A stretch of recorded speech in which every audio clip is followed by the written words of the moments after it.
So last month, my cousin Dave came to visit us for a week, and as is tradition, he immediately tried to assert his dominance over our family by improving our lives in some way.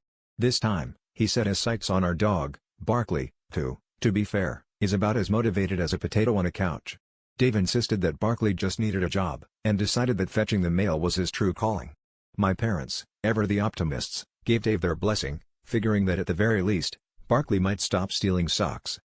The training sessions were something to behold.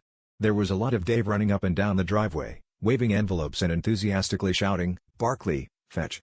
Barkley, meanwhile, interpreted this as a new form of fetch and would return with anything but the mail. Once, he brought back a neighbor's garden gnome, and another time, our own welcome mat.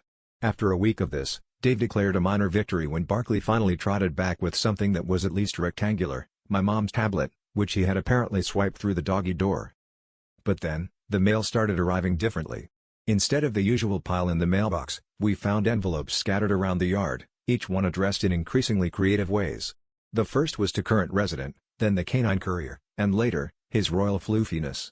We chalked it up to our mailman having a sense of humor, but it escalated quickly. Soon, we were getting official-looking notes addressed to President of the House with paw prints drawn in the signature line, and even a campaign flyer about more treats, less baths taped to the front door.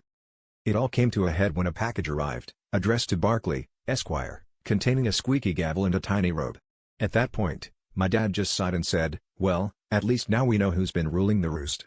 And that's the story of how my cousin tried to teach our dog to fetch the mail, but instead, Barkley got elected to the highest position in the House.